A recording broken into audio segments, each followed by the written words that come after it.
Hello दोस्तों, हमने अपनी पिछली क्लास में नंबर सिस्टम के कुछ कॉन्सेप्ट पढ़े थे। हमने टाइप ऑफ नंबर्स के बारे में जाना था, फिर हमने जाना था कि दो नंबर्स के बीच रेशनल नंबर कैसे फाइंड करते हैं। तो इन्हीं कॉन्सेप्ट के ऊपर हम अपने एनसीईआरटी बुक के कुछ एग्जाम्पल करेंगे। तो आइए स्टार्ट करते हैं। जो हमारा फर्स्ट एग्जाम्पल है वो है are the following statement are true और false, give reasons for your answer. हमें ये बताना है कि जो स्टेटमेंट है क्या ये सही है या नहीं। ये जो क्वेश्चन है ये टाइप ऑफ नंबर्स पे बेस्ड है, तो इसे करने के लिए आपको टाइप ऑफ नंबर्स याद होना चाहिए। मैंने आपको टाइप ऑफ नंबर्स के बारे में पिछले क्लास में बताया था। तो देखिए जो फर्स्ट क्वेश्चन है वो है every whole number is a natural number. कह रहे हैं कि क्या सभी होल नंबर जो होते हैं वो नेचुरल नंबर होते हैं? नहीं। देखिए ये फॉल्स है। क्यों? देखिए होल नंबर क्या होता है?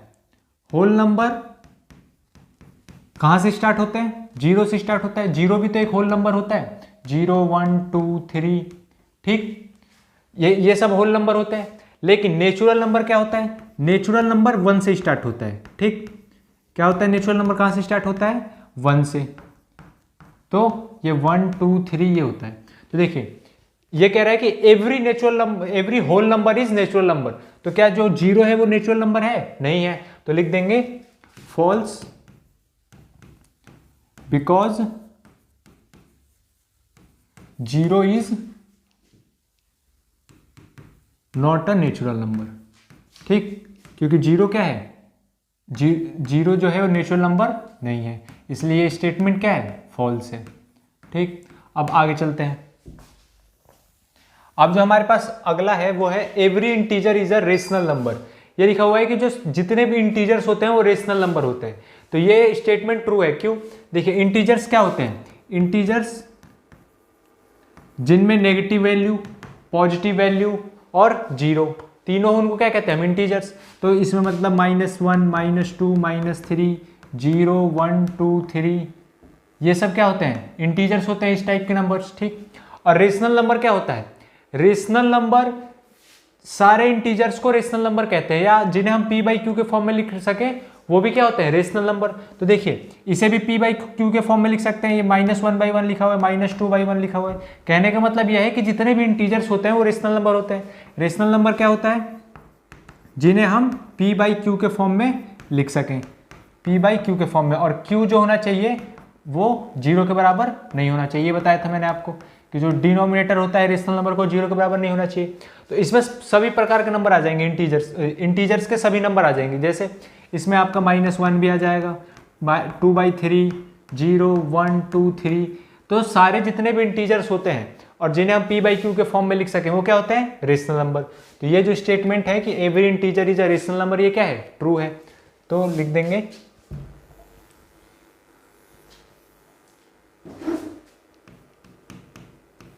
True because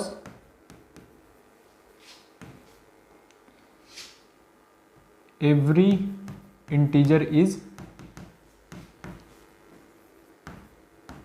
rational number. ठीक, या आप ये भी कह सकते हैं जो रेशनल नंबर होता है वो इंटीजर्स का कलेक्शन होता है, इज रेशनल नंबर। ठीक, ये आ गया आपको समझ में। अब आते हैं अगले पे। अगला है every rational number is an integer. ये कह रहा है जितने भी रेशनल नंबर होते हैं वो इंटीजर होते हैं। ये फॉल्स है। क्यों? अभी मैंने बताया कि रेशनल नंबर कौन से नंबर्स होते हैं? जिन्हें हम p बाई क्यू के फॉर्म में लिख सकें। तो देखिए p बाई क्यू के फॉर्म में तो हम इसे भी लिख सकते हैं। 2/3 क्या लिखा हुआ है? ये क्या है? एक रेशनल नंबर है या नहीं? ये एक रेशनल नंबर है। ठीक, 2/3 क्या है? एक रेशनल नंबर है। अगर हम ले लें -5/6, ये भी रेशनल नंबर है क्योंकि ये p बाई क्यू के फॉर्म में लिखा हुआ है। लेकिन क्या ये दोनों इंटीजर हैं? इंटीजर नहीं है, क्योंकि इंटीजर में मैंने आपको बताया था जो फ्रैक्शनल वैल्यू होती है वो इंटीजर में नहीं आती है, फ्रैक्शनल और डेसिमल वैल्यूज। तो ये रेशनल नंबर है पर ये क्या है? इंटीजर नहीं है। तो ये स्टेटमेंट गलत है कि every rational number is an integer. तो लिख देंगे कि रॉन्ग। ये जो स्टेटमेंट है क्या है? False, because fractional values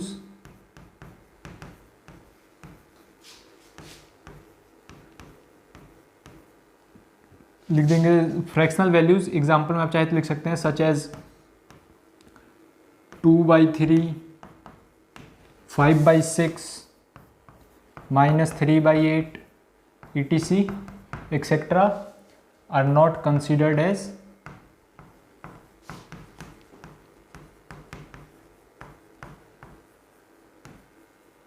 integers. ठीक, आपको ये समझ में आया कि जो सारे इंटीजर्स होते हैं वो रेशनल नंबर तो होते हैं, लेकिन जो सारे रेशनल नंबर होते हैं वो इंटीजर नहीं होते। ये समझ में आ गया, क्योंकि जो फ्रैक्शनल वैल्यू आती हैं रेशनल नंबर में, जिन्हें हम p/q के फॉर्म में लिख सकते हैं, वो इंटीजर्स में नहीं होती हैं। ठीक, तो ये था आपका पहला एग्जाम्पल। अब आते हैं हमारे सेकेंड एग्जाम्पल पे। जो हमारा सेकेंड एग्जाम्पल है वो है find 5 rational number between 1 and 2।